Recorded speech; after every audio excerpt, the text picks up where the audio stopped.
एक लड़का जो होता है वह कांवड़ लेने के लिए जाता है, लेकिन इसी बीच क्या होता है, उसको कॉल आता है घर से कि उसकी बीवी जो है अपने बॉयफ्रेंड के साथ भाग गई है। अब लड़का जो है वो शॉक्ड हो जाता है। शॉक्ड होने के साथ जो है वह कांवड़ यात्रा को वहीं रोककर वह वापस घर जाता है।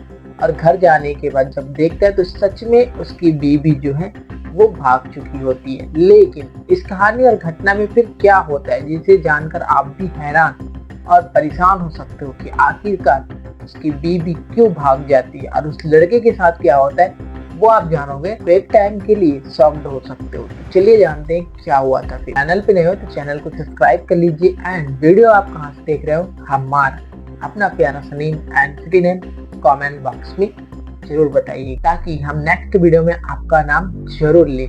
मेरा नाम हेमंत है। ये कहानी और घटना जो है नोएडा से है। नोएडा में एक नौजवान शख्स होता है जिसका नाम होता है अंकित। अंकित हर साल की तरह कांवड़ यात्रा में शामिल होता था और शामिल होने के साथ वह अपनी वीडियोस क्रिएट करता था। वीडियो क्रिएट करने के साथ वह सोशल मीडिया पे बहुत ज़्यादा एक्टिव था।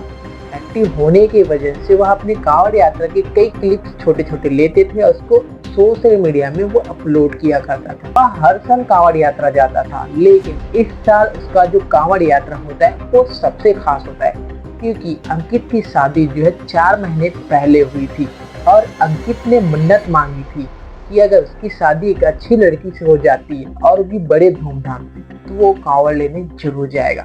इसलिए इस साल वह कांवड़ यात्रा में शामिल तो होता है, लेकिन बहुत ज्यादा वह उत्सुक होता है और नए जीवन साथी के मिलने की खुशी में वो कांवड़ यात्रा के लिए निकल पड़ता है। अब अंकित जो है वह कांवड़ यात्रा के लिए आधा सफर पूरा किया होता है, तभी जो है उसके घर से कॉल आता है अंकित को कि अंकित तुम्हारी बीवी किसी लड़के के साथ भाग गई है। लेकिन अंकित शॉक्ड हो जाता है और सोचने लगता है कि घर वाले मेरे साथ मजाक कर रहे हैं। लेकिन जब अंकित वहीं रुकता है और रुकने के बाद वह अपनी पत्नी को कॉल करता है, लेकिन कॉल रिसीव नहीं होता है। अब अंकित जो है घबरा जाता है और घबराने के साथ वह वहीं से अपनी कांवड़ यात्रा को रोक देता है और रोकने के बाद वह वापस घर आ जाता है।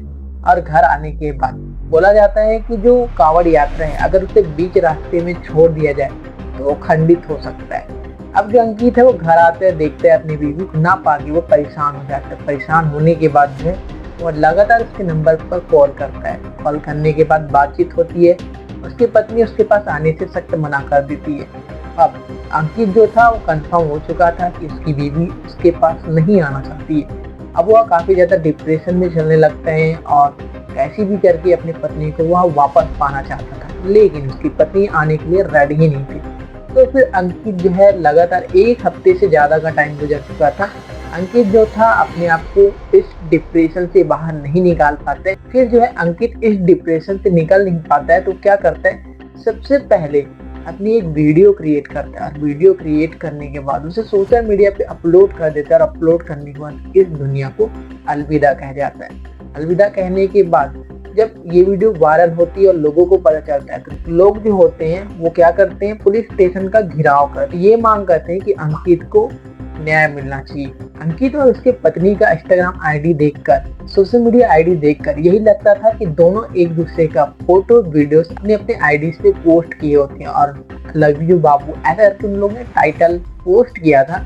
फिर भी ऐसा क्या हो जाता है कि अंकित की पत्नी अंकित को छोड़कर चली जाती है। वो भी अपने आईडी पे भी पोस्ट की होती है, फिर भी वह अंकित को छोड़कर क्यों चली जाती है। उसके बाद जो पुलिस है वो अंकित की पत्नी जिस लड़के के साथ भागी होती है उस लड़के को हिरासत में लिया जाता है और हिरासत में लेने के बाद अब आगे की कार्रवाई चल रही है कि उनके साथ क्या होगा क्या नहीं होगा। क्या अंकित को इंसाफ मिल पाएगा या नहीं, ये तो आगे पता चलेगा जी। अगर अंकित चाहता तो वो पुलिस वालों से हेल्प ले सकता था, बट वो डिप्रेशन में होने के कारण उसको कोई रास्ता सूझा नहीं और उसने इस खौफनाक रास्ते को अपनाया, जिसकी वजह से आज अंकित हमारे बीच नहीं है। और ये कहानी और घटना यहीं तक था जो कि हमने आपको बताया। बाकी ये कहानी और घटना को सुनाने का मकसद ये था, किसी को डराना नहीं था, बस आपको एजुकेट और सतर्क करना था ताकि आप ऐसी घटनाओं से अवेयर और सावधान रह सकें। बाकी इस घटना के ऊपर आपका क्या राय है कमेंट बॉक्स में जरूर बताइएगा कि अंकित को इंसाफ मिलना चाहिए या नहीं।